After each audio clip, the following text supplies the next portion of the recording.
Praise be our Creator, and welcome to our continued discussion on polarization.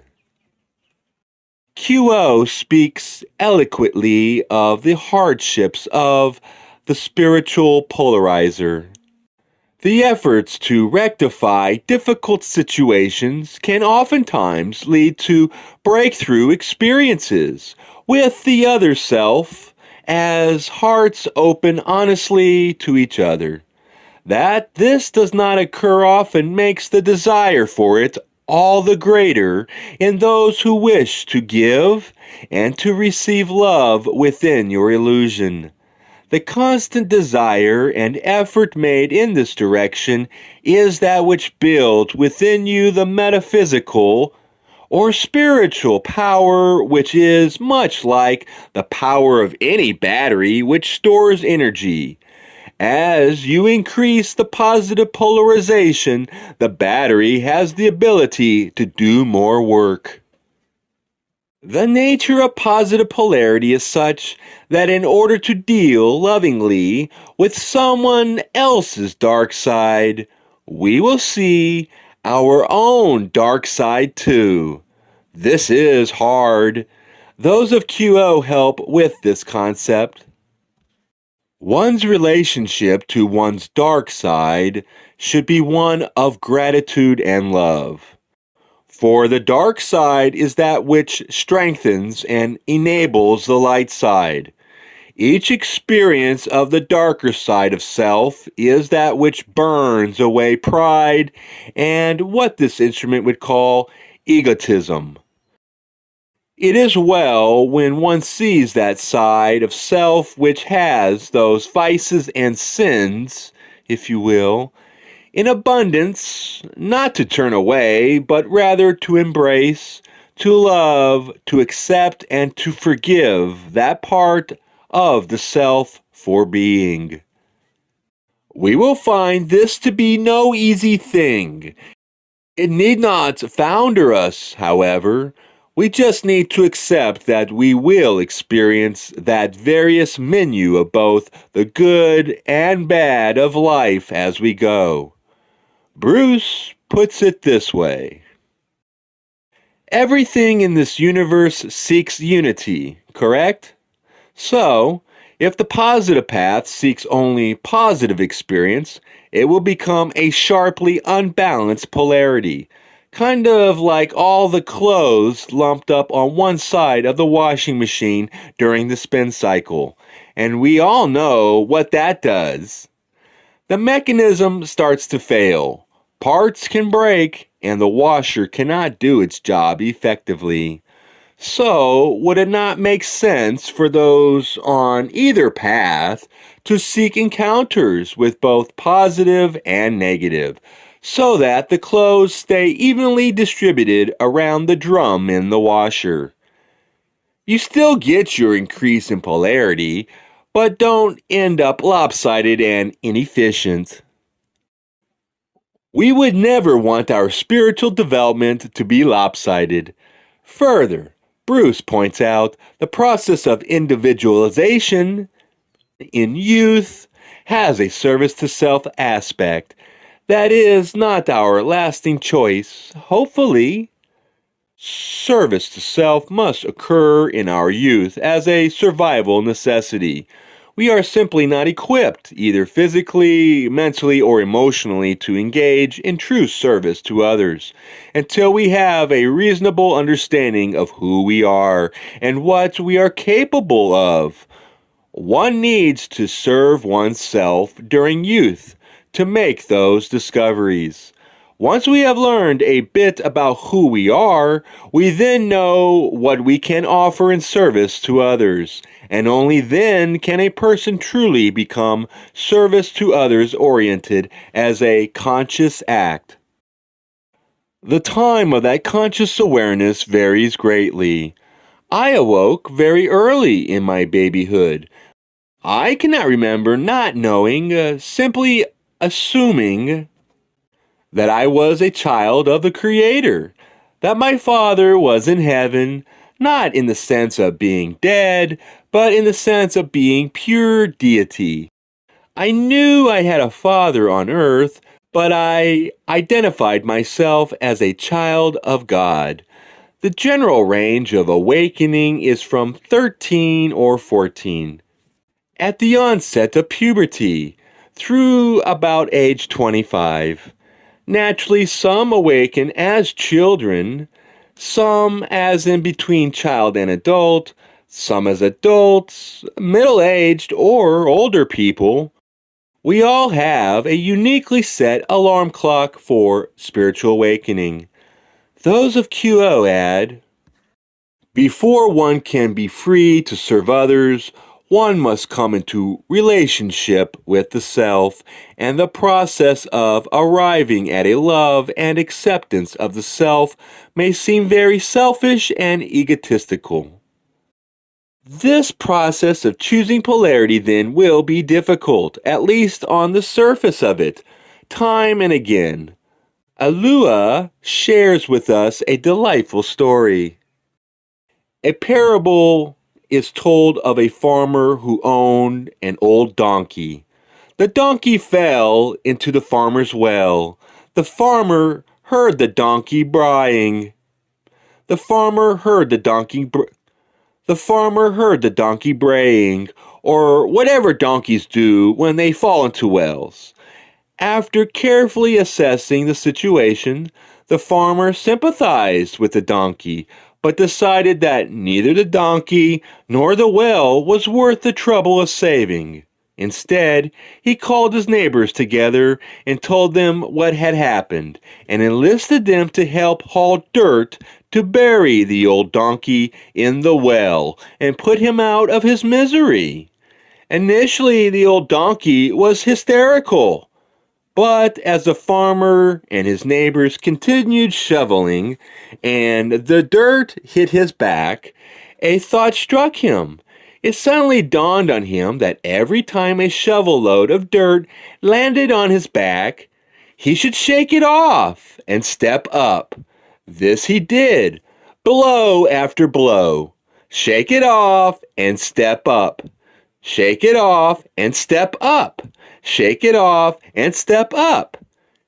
He repeated to encourage himself, no matter how painful the blows or distressing the situation seemed, the old donkey fought panic and just kept right on shaking it off and stepping up. You're right, it wasn't long before the old donkey, battered and exhausted, stepped triumphantly over the wall of that well.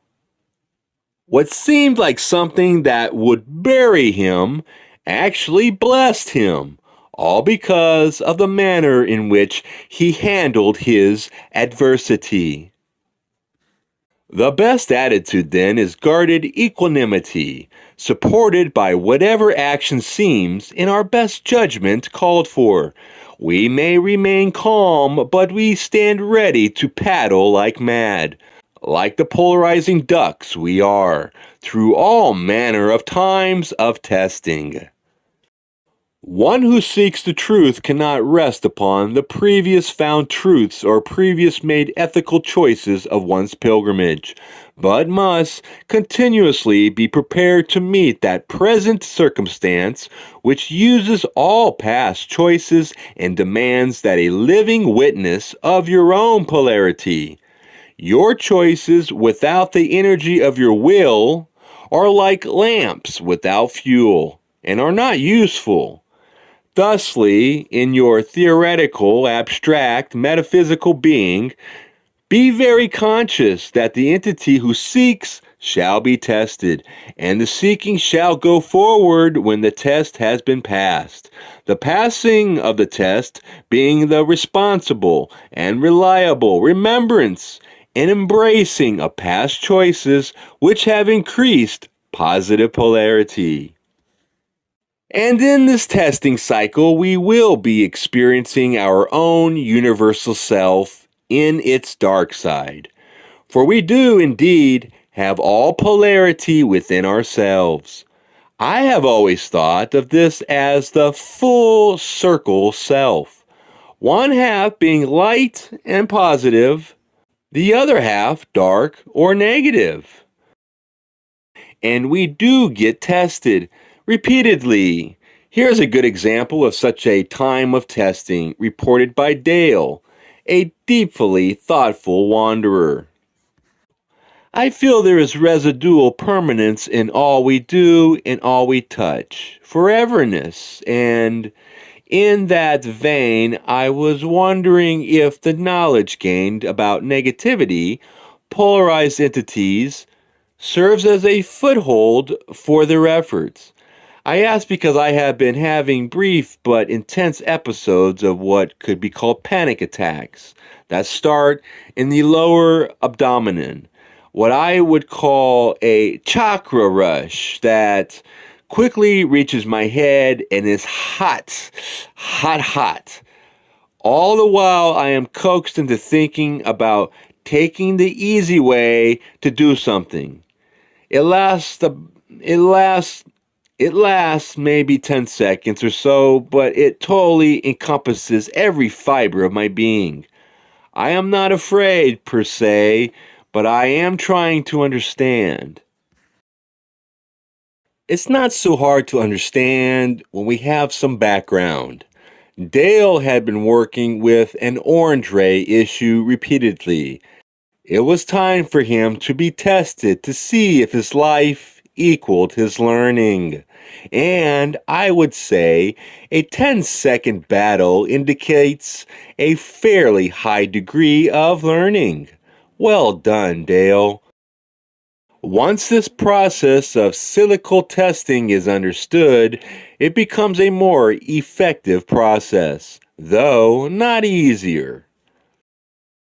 The principle of seniority of incarnation by vibration is simply that, as an entity takes hold of those gifts, talents, and resources with which it entered the incarnational experience and works to maximize the giving of those gifts through the manner of living, the efforts and intentions to serve, and to offer the perceived gifts as fully as possible, create a rhythm of learning, changing, consolidating, and preparing for more learning.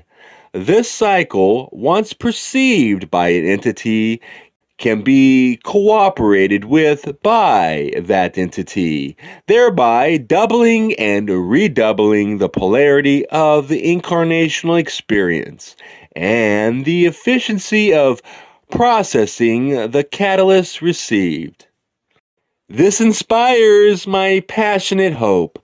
What we want to avoid is the well of indifference, that powerless land of the unpolarized.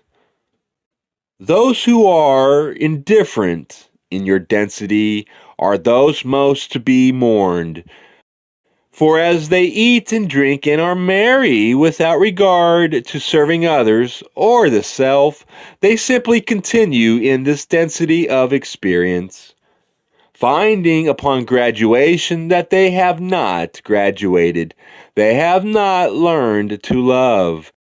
They have not learned to turn towards the light or to use the light.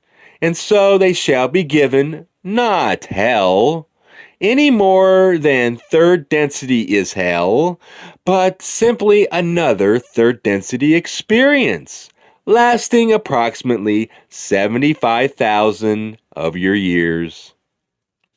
This is a free choice.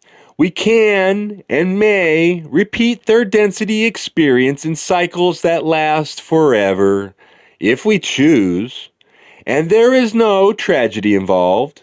We have all the time we wish to have to be here and make a substantial choice of service. But for awakened spiritual seekers, the usual attitude is to get on with the work, once the nature of the work is seen.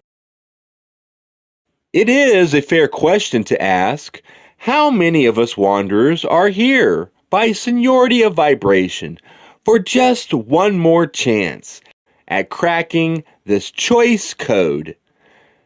A goodly number, I think.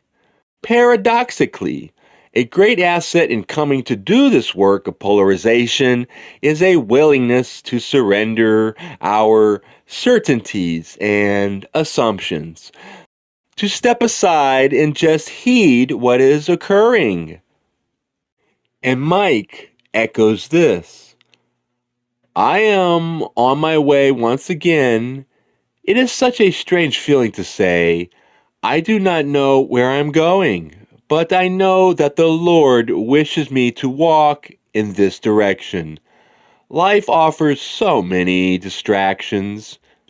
It is hard to stay focused, but at times like today, it is so beautiful. Ah, the joy when that happens, when that moment comes and we feel that all is well. Those of QO talk about this surrender. Who chooses? Allow that thought to dissolve the intellect. Who chooses? If you choose, you are not choiceless. Yet the one who chooses, chooses most skillfully, most humanly, most full of polarity, when the choice is made with the new mind of entirety and wholeness. The one known as Jesus said, I am come that you might have life and have it more abundantly. There is in the Christ consciousness that choiceless acceptance of the Creator's will. There is for each entity the same potential for being true to and complete within the personal line of destiny that accompanies the complete freedom of choice. Another paradox. What more challenging concept for the seeker who wishes to make this choice than to be told that, in a way, she also must become choiceless? This is not easy work. The quality of consciousness, which you would call grace, is that quality that is nurtured in each seeker as the seeker is able to open itself to the awareness of the perfection of all creation. Thus, it is also a process of realization. You may, in a moment of great desire, fling all predetermined expectations to the wind and allow and become as hollow as the pipe through which the water moves, and this water for you is grace. The movement of the Spirit aligning with your open heart causes the feeling of perfection, purpose, place, and identity with all to occur, so that your experience is the perfect reflection of the one Creator smiling through your face.